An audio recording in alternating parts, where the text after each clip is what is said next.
Hi, guys. How's it going? Good morning. Hey, what's up? Welcome to the airwaves, everybody. Yes. Get used to it. You're here for a while. Before we get going, there's 5 of you around the table, and we want to meet each of you, so learn about the book you chose for Canada Reads. People are really excited about this. So here's how it's going to work. I'm going to introduce each of you, and then ask you to give a 30-second elevator pitch, an opening statement, if you will. During that 30 seconds, I want you to make your case. What is this book all about? Why is it the book all Canadians should read? I'll start you with this thing. Can you hear that? Yep. A little closer, maybe? There you go. And then at the end of the 30 seconds, and if you go over the 30 seconds, I dock you points in Canada Reads. That's not true. I don't have that kind of power. Can't do that. But please, help us out. To get you prepped for the big week in March, I'm going to use the mighty powerful Canada Reads bell to get you going. And we're going to start out with our first panelist, fashion guru, creative director of Elle Magazine.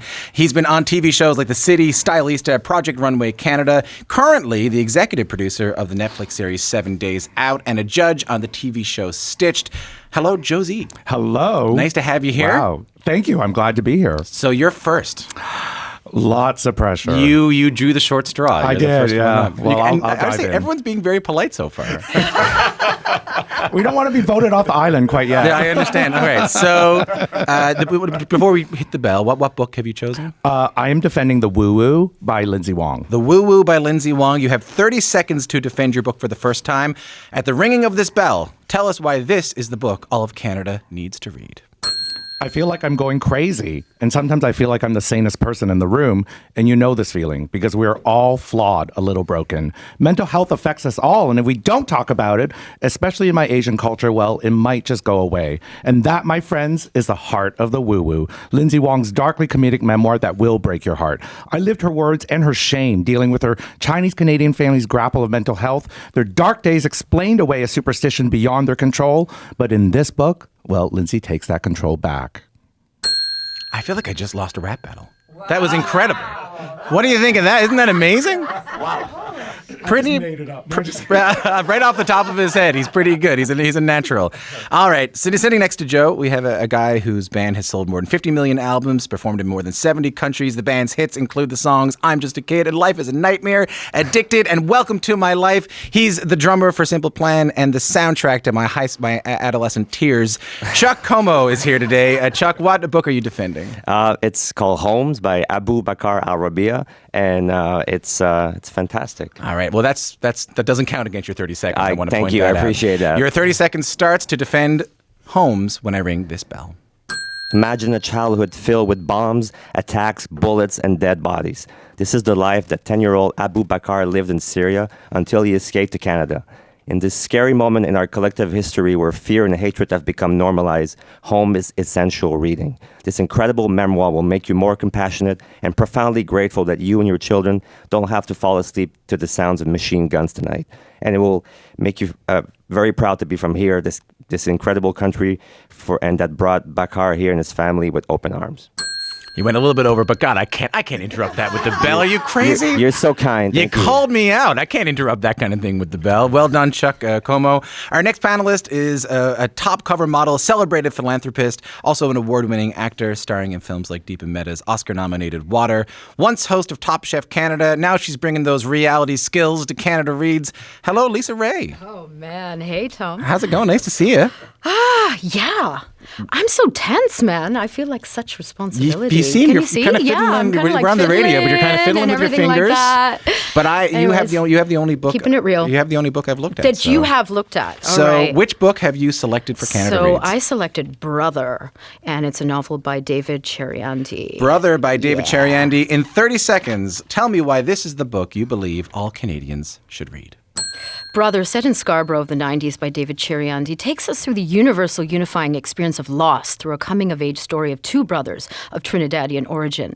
In Brother, we bear witness to the workings of kinship, class, gender, love, race, thwarted hopes, and senseless tragedy.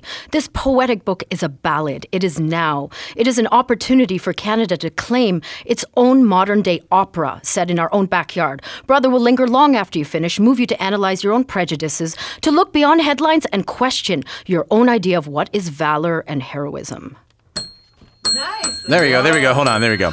I have to say, all these descriptions have been so powerful. I have been able to ring the bell. I'm just not gonna do it. That was beautiful. That's Brother by David Cheriandy. Thank you, Lisa Ray. Sitting next to Lisa. Oh, sitting across from Lisa, actually. prominent science journalist, best known for co-hosting the Discovery Channel's Daily Planet, worked as a correspondent for Nova Science Now on PBS, hosted Zed on CBC, the soundtrack to my 2 a.m. I stayed up too late, my parents haven't caught me yet. Oh, I love that. Remember Zed? Oh, I definitely remember Zed. That was a good time. Unforgettable. Yeah, 100%. So- Every time you ring that bell, I feel like Pavlov, though. I keep like salivating and expecting food to come. Yeah, you know? have been putting out your hand a lot, and I've had to turn you away a couple of times. Zayatong, which book are you defending? I'm defending By Chance Alone, and it is by Max Eisen. Are you ready for the bell? I sure am. Are you ready for the bell? Mm-hmm. Okay, let's do it. Before 2016, I don't remember seeing swastikas, but these days I see them often in the news and on social media. But here's something even more shocking. 1 in 5 Canadian young people have not even heard of the Holocaust. They don't know what it is. There has never been a more important time to read Max Eisen's Holocaust memoir, By Chance Alone. It's a powerful reminder of what happens when we see the signs around us, but we choose to look away. This book not only moved me, I believe it has the power to move the nation.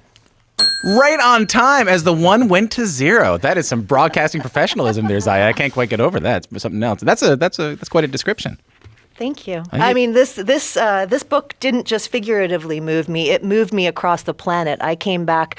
I originally had a trip planned with my father, and we ended the trip, even though it was to see where my grandfather came from, because of this book. So it's important to me. I can see that. Okay, so finally, we have, last but not least, our final panelist, actor from Montreal, where he also owns the spin studio, Spin Energy. I didn't know that. Yeah. I'm right on. Yeah. But you probably know him as I tempered my butterflies in my stomach as Michel Girard on the hit TV show Gilmore Girls. I'm very excited to meet you, by the way. It's very cool to meet you. Thank you. Yannick Truesdale, which book are you defending? So I'm defending Suzanne from Anaïs Barbeau-Lavalette.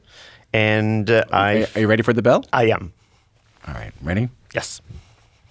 Everyone's very tense here right now, by the way. I'm Everyone's not very tense. I'm excited. I know actually. everyone else is very, very tense. All right, ready? Suzanne is the poignant story of a woman who felt that she had no choice but to abandon her young children and husband to fulfill her true destiny. The story takes place at a time the Catholic Church was a major influence in Quebec society and when there were no role models for women who wanted more for themselves than being a mother or a wife. This is a powerful book full of rage and love. It's about forgiveness, what it means to be an artist, cultural identity, and understanding your past to fully embrace your present. I was hooked by the first page. Yannick Truesdale. That is talking about Suzanne by Anaïs Barbeau-Lavalette. Well done, everybody. How's everybody feeling now that they got that out? Pretty damn good now. Not going to lie to you, there's a lot more of this coming. Well, the problem is we actually really like each other. And we heard that there's crying on this show and people get very emotional and you know, not full fisticuffs, but I'm a bit worried about that. So, I'll tell you this. I've said this before, but I came into this job thinking, you know, all right, Q, you know, I'm going to talk to the Canada Reads people and we're all going to come in. Oh, it's Battle of the Books. How tense. Oh, how scary can it really be? I like professional wrestling. And then it does get real. This is maybe the nicest you'll be to one another till after the show is over. I'm sad to say. I know. I'm not that person, though. I can't see myself. I'll be passionate about the book, but I won't tear I'm anyone looking at down. some of the Canada Reads people out in the booth right now. They're wrong, right? It's going to get real, and they're going to get meaner. Yeah. They're going to get meaner. I'm getting a Are they definite going to yes. feed us something that's going to like change our personality? Yeah, it's gonna- something like that. It's going to be like the Because Incredible we're all Hulk. kind of, you know, We're going to withhold food. This Yeah. is scholastic Or withhold. survival. Yeah, we're going to be trapped on an island. I'm sure you guys have like some techniques to like wind us up. Me, I'm just going to sit here and enjoy it. I'm just going to sit here and listen in the studio and egg you on the radio going, I don't know about that. I don't know about that book. I think this Yeah. person won today. Maybe that's my technique. Lisa, I'll start with you. What do you make of the competition? What do I make of the competition? I like them a little bit too damn much right now. But, you know, I'm pretty cool See? about this whole thing because I know I have the best book. So I don't need any strategy. That's all. See the way you all just felt when she said that? That's what it's going to be like. You all smiled, and I appreciate it, but you went, oh, you got the best book, do you? I understand. Joe, what's your impressions of the panelists so far?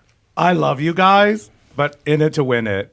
I'm Asian with the competitive gene is in us, but I could do it with a smile. We can do it with a smile. We don't have to do it with tears, I think. Fair enough. Yeah. Well, Chuck, maybe. Chuck, what do you think? You're like in a punk band, man. Shouldn't you be scrapping it with everybody? Or Well, like I've been stage driving for like 15 years, so this is easy. I got this. 5,000 people trying to bring you down. Like, it's good. But you know what? Like for me, it's the chance to change somebody's life. Like whoever's gonna win this, and this is a I think he's 17-year-old, the kid that wrote this. So it's a chance to launch a career and have it. Have him being able to tell his story. That's incredible. So that's why I'm passionate and I care about it. but Chuck, you got to meet the author, right? Yes, we did yesterday. I think we all got to meet everybody, which is kind of even makes it harder because everybody was so cool, and it was they're all compelling stories and they're all compelling people. So we'll see what happens. Well, Yannick, that's what the host Ali Hassan told me. He said Yeah. it's all people come in, they're like, and it's sort of a book that they like, or it's a book that's meaningful to them, but then you meet the author and it feels like you're kind of defending them a little bit. Yeah, of course, because it's their voice, it's their life experiences. I mean, she wrote this, Suzanne, she wrote this because she didn't know her grandmother. Her grandmother abandoned her mom, and she wanted to understand who would do that. And so it starts really with a hatred letter to her grandmother that transformed into a love letter because she discovers a woman that was fascinating and going against a time that she was. So it's interesting. It's a very moving thing to meet her because it was obviously very personal to her. Zaya, how about you? How about me? What? You got a chance to meet the author? I sure did. And, it surprised me because I thought I was going to be really quite stoic. As I said to you, I was surprised when I watched last year's Canada Reads that people were actually crying. And I was like, that's not going to be me. The minute I met Max, my eyes started stinging and watering. And I told him I didn't think this was going to happen. But because his book and what he's lived through is so unbelievable. And then to actually look in his eyes and realize that this was real. And this wasn't just a story. And this wasn't even just history. This was like a real living moment. The book was alive and it was standing right in front of me. And having a chance to meet him just like shivers, goosebumps. Lisa, do you think you have an advantage because your book's already won a prestigious award?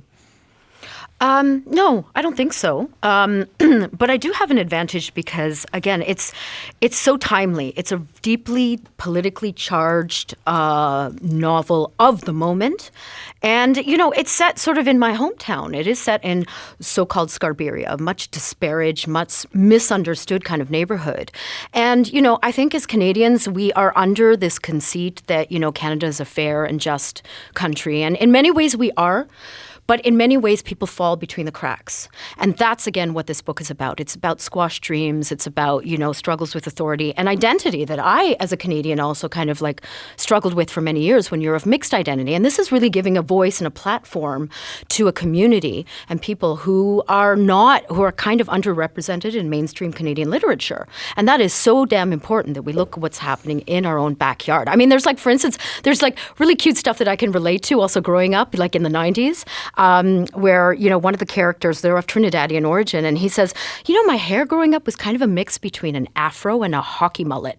Mm-hmm. And that is just, you can see it, right? Like, we have all grown up in Canada and we have that, 1 foot always in Canada, no matter what. And we carry that with us.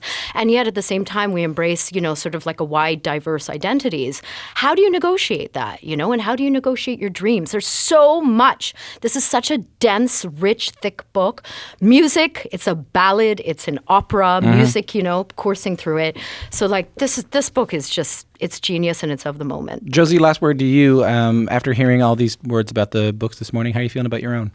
Oh, I am obsessed with my book. I love my book, in a way that it really touched me in a personal way because it is about my culture and growing up with a Chinese Canadian family and really the things that like we don't feel because we just supposed to live. And I understood what Lindsay went through in those moments. But at the end of the day, it's not even a coming of age story for a young girl or even our culture or family or an immigrant story. It's that we are all immigrants, that we are such a melting pot here in Canada of diversities and upbringing, that we all come here seeking some sort of different life, some level of perfection. And when we don't find it, we have to just sort of hide it and mask it. And Lindsay's saying, no, we're going to stand up and we're actually going to say something about it. I have to say, at the end of we do this every single year, and at the end, I usually go into the room and me and my producer sit down and talk, and they say, so who do you think's going to win? And I've gotten it right every time. Oh, wow. Yeah. Wow. But I have to tell you, I don't know. I mean, I've only gotten it right twice. This is my third game, right? So it's not that great. But like, it's not. Who do you it's not think's like gonna win? I don't. That's the thing. I don't know. Really? I don't know right now. I don't know right now. Maybe you just have special, like you're intuitive. I feel like or that something. dolphin that predicts the Super Bowl. Like I swim towards the beach ball with Patriots on it or Did something you like notice the that. way his arm actually moved towards me when he said that? Pretty good. Maybe that's it. Thanks a lot for joining us, guys, today. Appreciate Thank that. you. And Thanks, Tom. good luck being friends.